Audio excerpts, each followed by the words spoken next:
Olá, meus irmãos, minhas irmãs, a paz do Senhor.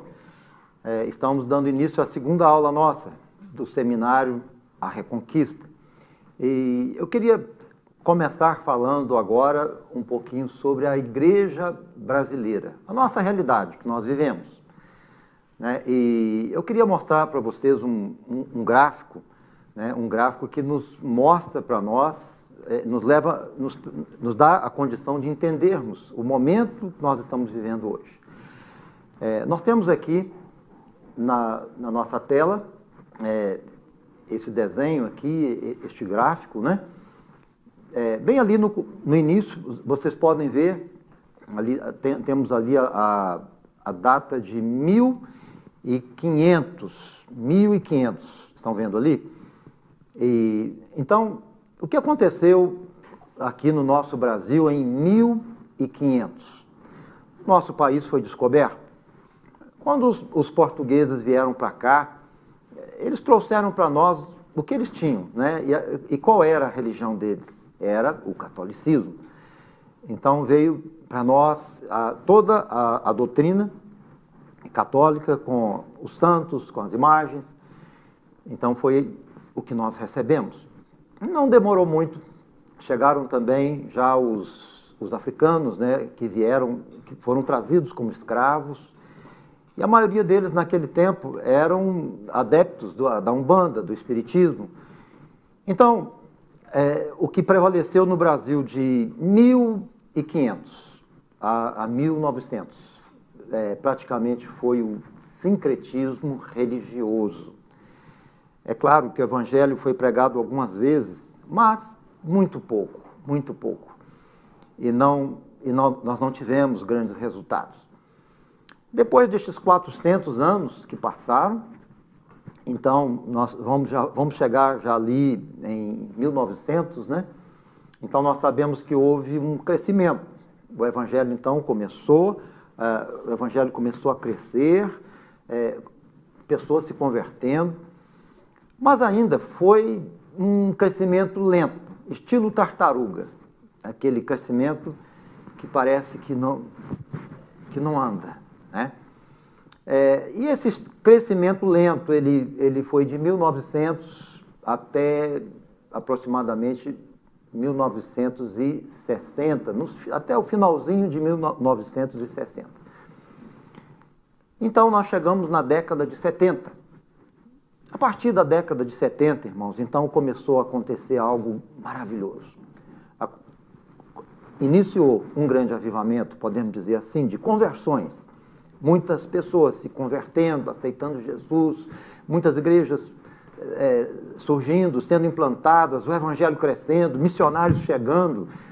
A década de 70, ela foi marcada por o início de uma explosão de conversões. E o mais interessante é que esta explosão de conversões, ela não parou na década de 70, ela prosseguiu.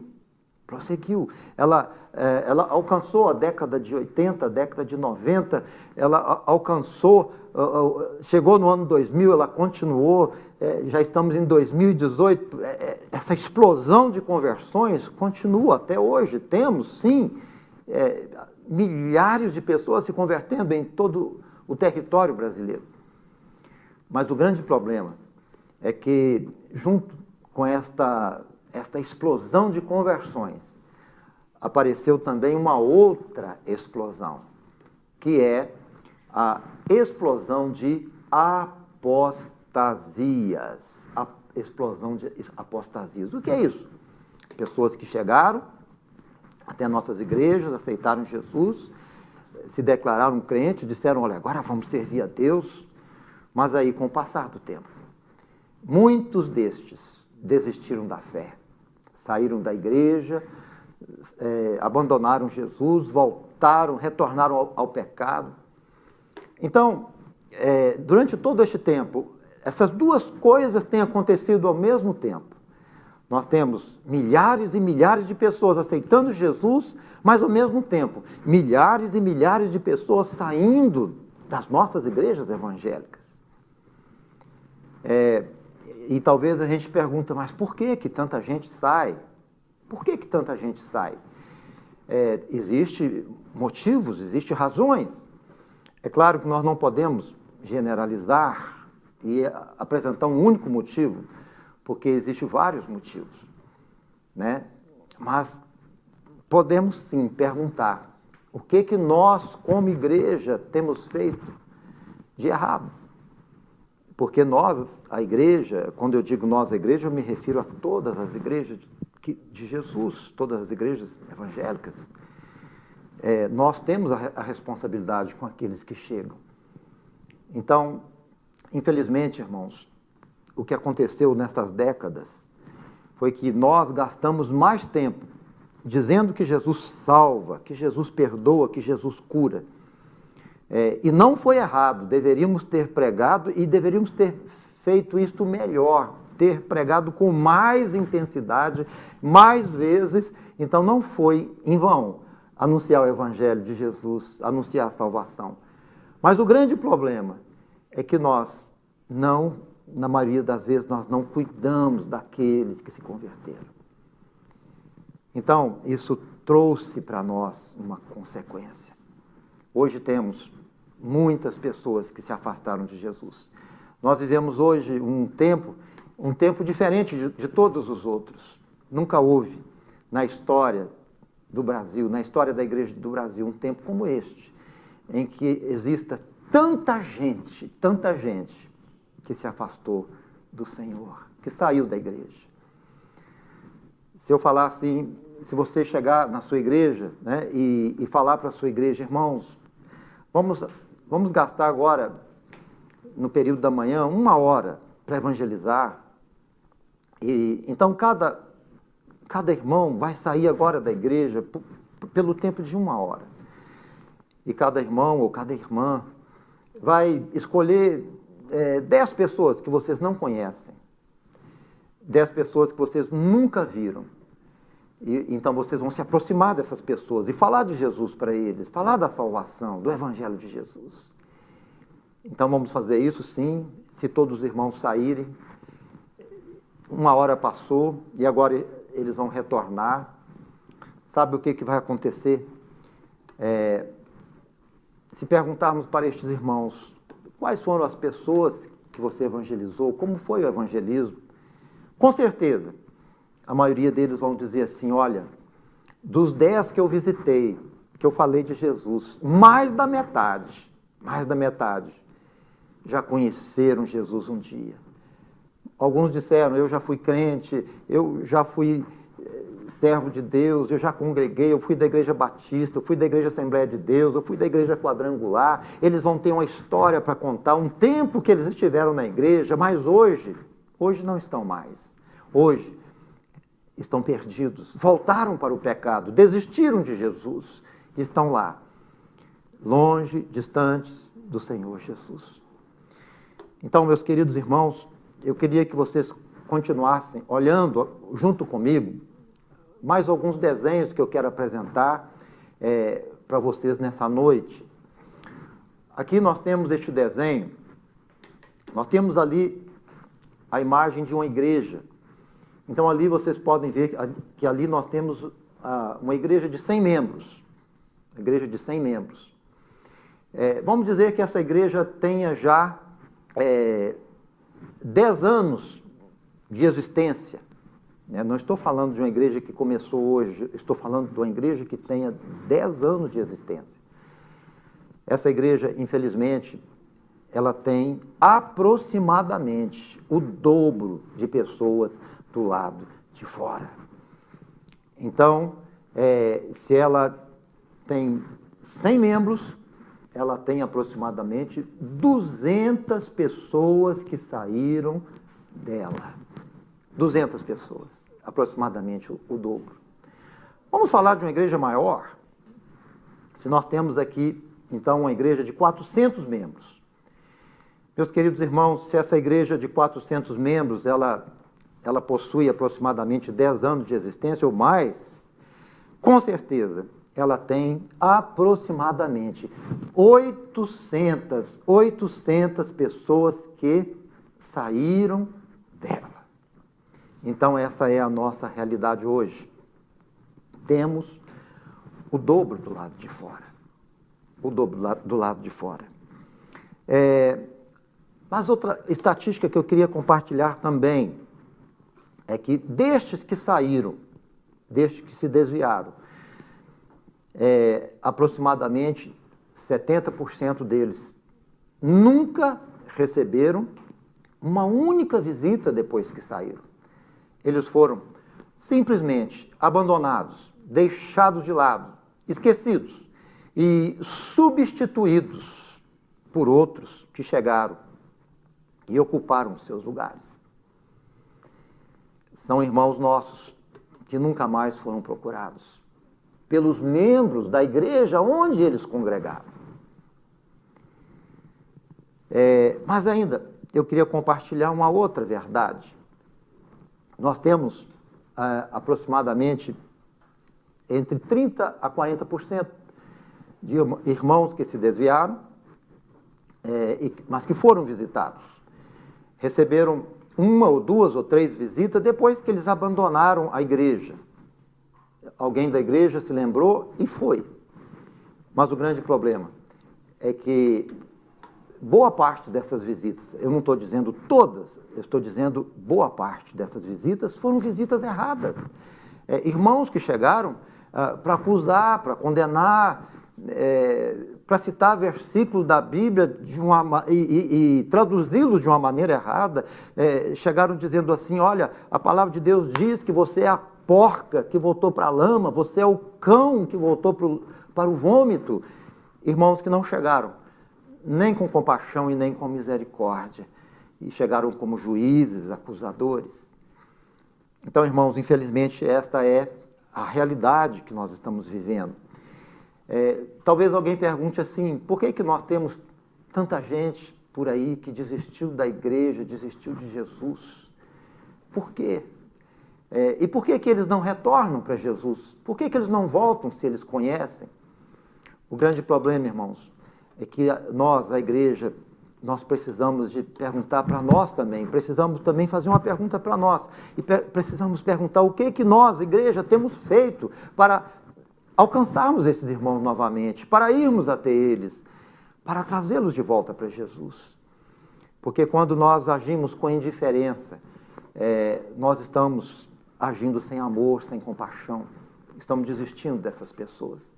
E muitos não têm força para voltar sozinhos, muitos não conseguem e acabam morrendo sem Jesus. Vamos ver o nosso próximo desenho. Aqui, irmãos, eu tenho aqui mais uma pergunta. Eu queria que nós estivéssemos pensando no que está sendo falado. Aqui nesse desenho nosso, nós temos essa pergunta, então: por que o dobro do lado de fora? Os irmãos podem ver aqui o desenho de um hospital, e ali nós temos vários médicos, né? Vamos pensar que este hospital ele está localizado em uma pequena cidade do interior, ok? E vamos dizer que nesse hospital existem muitos obstetras, muitos médicos obstetras. Quem é o médico obstetra? É aquele que leva a criança ao nascimento. É aquele que está ali naquele momento difícil e a criança nasce em suas mãos. Esse é o obstetra. Esse hospital aí, ele tem muitos médicos obstetras. Mas, ao mesmo tempo, este hospital, ele tem, vamos ver aqui, ele tem poucos pediatras. Poucos pediatras. Só tem ali 2 pediatras. Eu, então, te pergunto, qual é a função do médico pediatra? A função do médico pediatra é cuidar daquela criança que nasce. É saber qual o remédio que ela precisa tomar. E essa criança precisa ser assistida por esse pediatra, não só por uma vez, mas por muito, muito tempo. Esse pediatra é aquele que cuida, é aquele que protege a criança para que ela não morra, para que a doença não extermine as suas vidas. Meus queridos irmãos, nesse hospital nós temos ali aproximadamente 100 médicos obstetras, mas temos só 2 pediatras. E eu pergunto, o que vai acontecer com as crianças dessa cidade? Você pode me falar o destino dessas crianças? Elas vão nascer, porque tem bons obstetras. Mas e depois? E depois, quando essas crianças nascerem? O que vai acontecer com elas? Não tem pediatras, tem poucos. Irmãos, aqueles que nascerem, grande parte deles vão morrer, porque não tem pediatra. Será que nós não vemos isso acontecendo conosco, na igreja? Nós encontramos na igreja hoje vários níveis de pessoas, vários tipos de pessoas. E temos aqueles que não querem de maneira alguma nem pregar e nem discipular, são somente aqueles que vão na igreja para receber a bênção. Mas ainda conseguimos encontrar alguns que querem pregar, querem anunciar a salvação. Mas o grande problema é que também estes que querem anunciar a salvação, muitos deles não querem fazer o papel do pediatra, não querem discipular os que se convertem. Então, o que cada crente deveria ser para cumprir o ídolo de Jesus, para fazer realmente a verdadeira vontade de Deus? Irmãos, cada crente, cada irmão, cada irmã precisa ser um pediatra, precisa ser um obstetra e pediatra ao mesmo tempo, ganhando almas e discipulando almas, ganhando almas e discipulando aqueles que se converteram. Isso era o que nós deveríamos ter feito. Isso é o que nós precisamos fazer se não temos feito.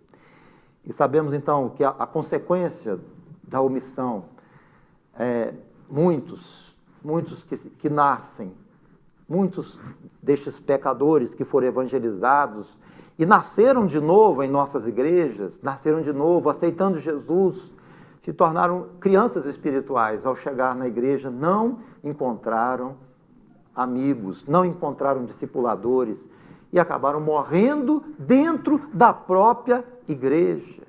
Morrendo dentro da própria igreja. E por isso, retornaram ao pecado, retornaram à iniquidade. Eu queria ainda compartilhar com vocês um outro desenho que vai nos ajudar a compreender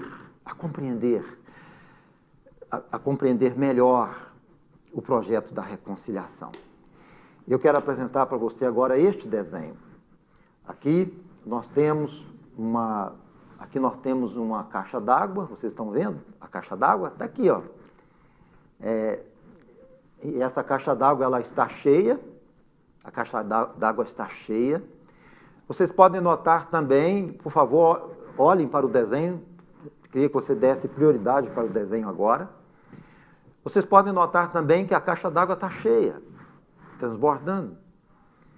Mas existe um problema nessa caixa d'água. Essa caixa d'água, ela está furada, ela está rachada. Então, essa água chega e temos ali uma torneira que está aberta, está chegando muita água. A caixa d'água continua cheia, porém, ela está rachada. Então, o que acontece? A água chega, permanece por um tempo, mas depois ela encontra a rachadura, a porta aberta. Ela sai, ela se perde. Mas a caixa d'água continua cheia, porque mais água está chegando. Eu pergunto, meu querido irmão, minha querida irmã que está me ouvindo, você gostaria de ter uma caixa d'água dessa na sua casa? Uma caixa d'água furada? Você gostaria de ter uma caixa d'água assim na sua casa? Com certeza você está dizendo aí, não, de jeito nenhum. Eu também não quero uma caixa d'água dessa. Mas por que nós não queremos? É simples, é por causa do prejuízo. Não é verdade? Você pode imaginar o tamanho do prejuízo que essa caixa d'água pode nos trazer? Já imaginou? Chegando lá, o final do mês, a continha de água chegando, e você olha e você encontra ali aquela conta de R$1.000 para você pagar de água. veria isso com naturalidade? Você seria alguém que diria assim, não, isso é normal, tem muitos amigos aqui no meu bairro que tem caixa d'água furada também, ninguém preocupa com isso, e além disso, eu ganho muito bem, meu salário é bom, eu posso cobrir esses R$1.000 aí, pagar, está tudo bem, isso aqui é moda no meu bairro, e eu faço parte disso. Você faria isso? Não, com certeza não. Você diria, não, eu não quero ficar tendo prejuízo de graça. Todos nós sabemos que é prejuízo ter prejuízo. Não é verdade? É prejuízo ter prejuízo. Não vale a pena. Não vale a pena nos conformarmos com prejuízo. Mas olha, vamos olhar de novo para a nossa caixa d'água? Meus queridos irmãos, essa caixa d'água, ela representa, olha para o desenho da caixa d'água, ela se parece com a igreja, não é isso? Então essa caixa d'água, ela representa a igreja, a sua igreja, a minha igreja, a nossa igreja. Essa água que está caindo representa almas, almas que têm um valor eterno, almas pelas quais Jesus derramou o seu próprio sangue, almas valiosas, que chegam, congregam conosco por um certo tempo, nos tornamos amigos destes novos convertidos. Mas depois, por algum motivo, por alguma razão, por um ataque do diabo, por uma fraqueza, por um desejo, que aqueles irmãos têm um desejo da carne, eles então acabam se desanimando, esfriando e saindo pela porta dos fundos, se perdendo. Meus queridos irmãos, vocês acham que isso é normal? Vocês creem nisso? É normal perder almas? É normal vermos a perda dos nossos irmãos como algo natural e normal? Não, essa não é a vontade de Deus. Eu volto a repetir o mesmo texto que eu já falei no início, na primeira aula, porque esta é a vontade de Deus, que todos sejam salvos e cheguem ao pleno conhecimento da verdade. Deus quer salvar a todos. Estes que se desviaram, estes que saíram, eles continuam sendo pessoas importantes, amadas por Deus, e Jesus não desistiu de nenhum deles. Jesus não desistiu de nenhum deles. Deus tem um plano ainda para trazê-los de volta, para perdoar os seus pecados. Deus tem um plano com eles.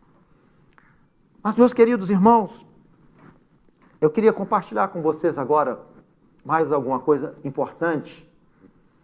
Eu queria dizer para vocês que Satanás, ele quer nos convencer de duas grandes mentiras. Duas grandes mentiras.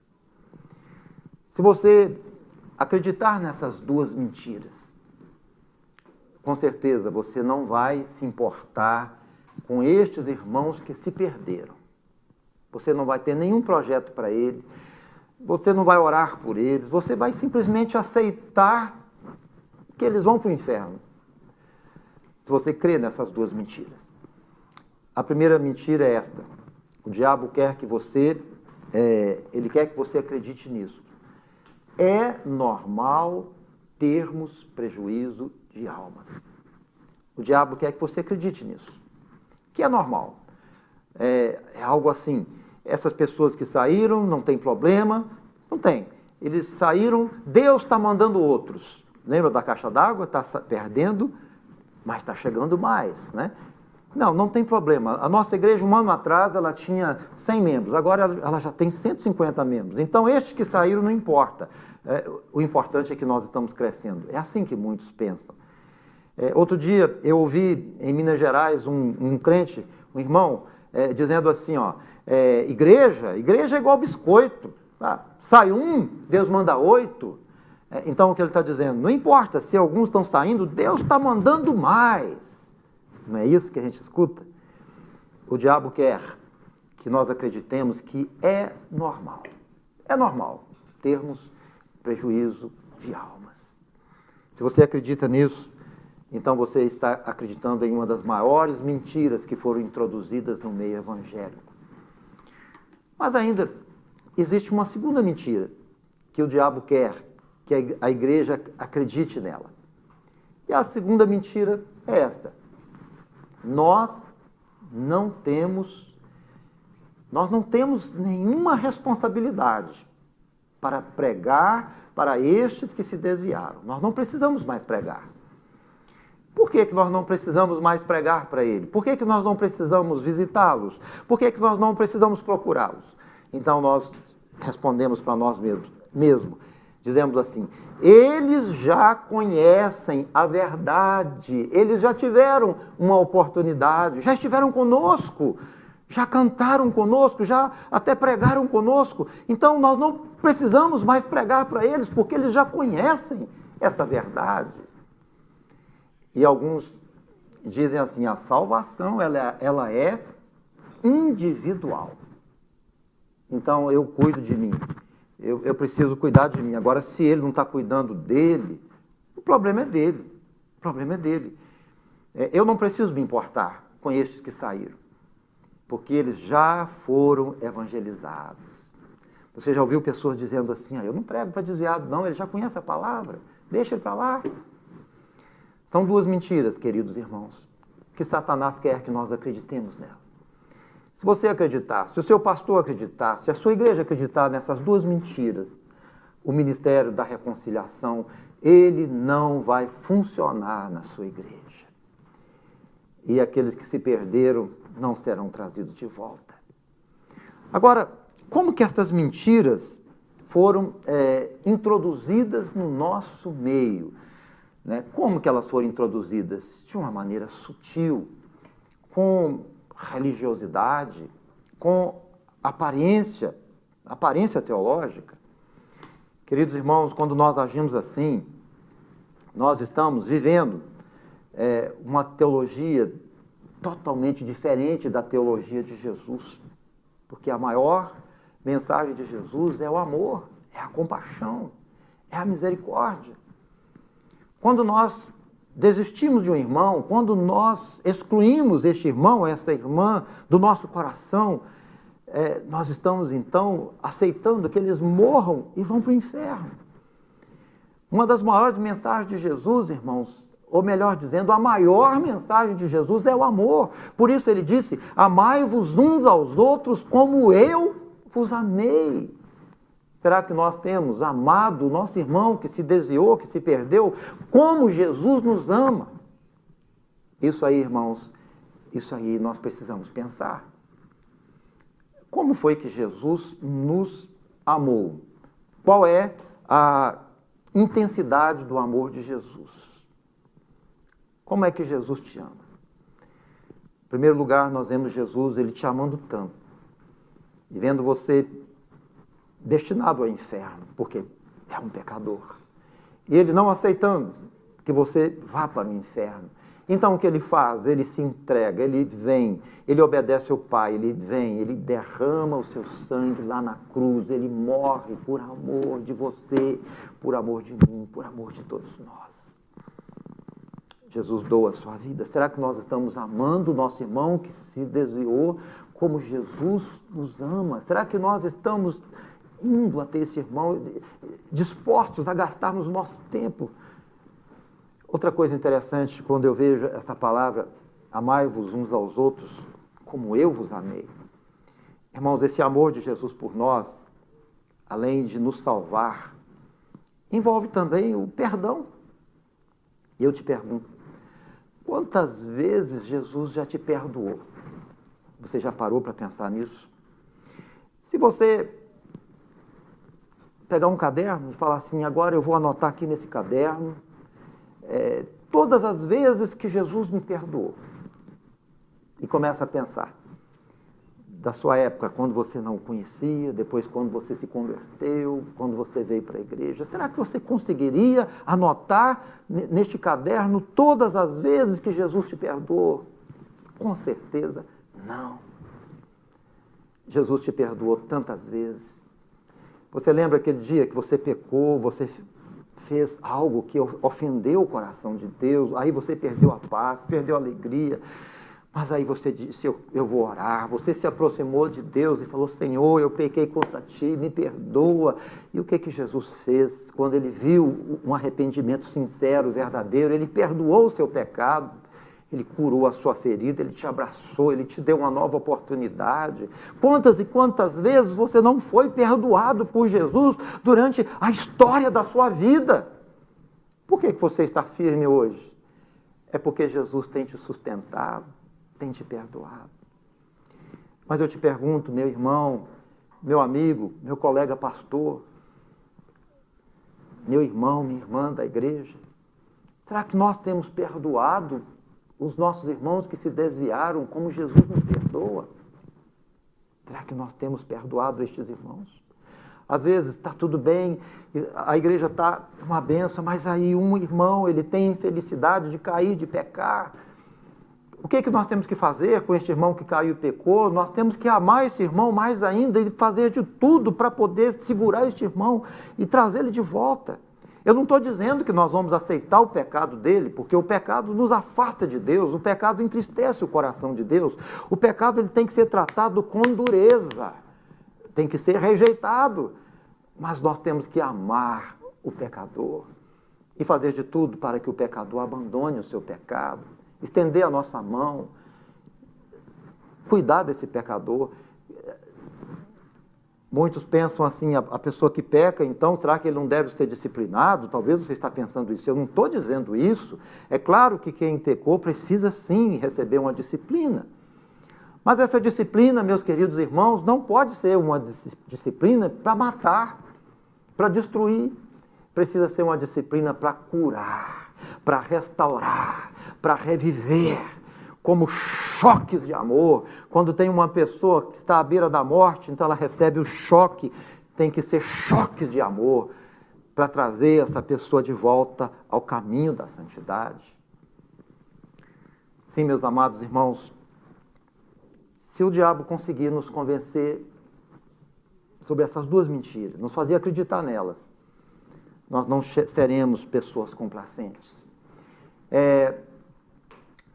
Como então, irmãos, estas mentiras chegaram até nós? É normal perder pessoas. E nós não precisamos nos importar com isso. E esses que se desviaram, eu não preciso pregar para eles, não tem essa responsabilidade. É problema dele. Quando fazemos assim, ou como pensamos assim, isso me faz lembrar de uma música muito antiga que cantou aqui no Brasil, uma música mundana, e a letra da música dizia assim, olha só a letra, dizia assim, eu quero que você me aqueça nesse inverno. Até aí é até romântico e bonito, mas depois disso, olha o que a letra da música diz, e que tudo mais vá para o inferno. Que coisa terrível, meus queridos irmãos. Infelizmente, nós temos muitos crentes hoje dizendo exatamente isso. Se você crê que não precisa se importar com o irmão que se desviou e que é normal, então você vai estar dizendo, é aquele tipo de crente que diz assim, Deus me abençoa, me cuida de mim, me protege, me guarda, Senhor, nesse tempo de tribulação, de angústia, me protege de todas as coisas, Senhor. Agora, Senhor, estes irmãos que saíram da igreja, que se rebelaram, esses irmãos que voltaram para o pecado, eles já conhecem a sua palavra, já estiveram aqui, se não querem saber do Senhor, que vai tudo para o inferno, que todos eles vão para o inferno. O importante é que eu estou aqui firme na sua presença. Essa será a postura daqueles que não entenderem o quanto é importante ter amor e misericórdia. Mas, queridos irmãos, queridas irmãs, nós então nos deparamos agora com essa atitude. Eu queria, a partir desse momento, estar compartilhando com vocês mais algumas verdades, mais algumas verdades sobre este assunto. Então, na próxima aula eu vou estar compartilhando com vocês, vou estar falando sobre os jargões evangélicos. Jargões evangélicos. Ou seja, justificativas que muitos crentes em toda a parte do Brasil usam para não se importar com aqueles que se afastaram de Jesus. Jargões evangélicos. Esses jargões evangélicos, na verdade, eles são como pano de fundo das duas mentiras que foram mencionadas nessa segunda aula. Nós já estamos terminando, encerrando essa primeira aula. Se você gostaria de conhecer os jargões evangélicos, ou melhor dizendo, você já conhece muito deles, mas gostaria de ouvi-los, entendê-los melhor, e seguir conosco no seminário A Reconquista, então, você precisa só encontrar a terceira aula da nossa gravação, ok? Deus te abençoe, que o Senhor te ajude, te guarde, te fortaleça, e que essa semente que está sendo lançada no seu coração possa nascer, crescer e produzir muitos frutos. Deus te abençoe, a paz do Senhor.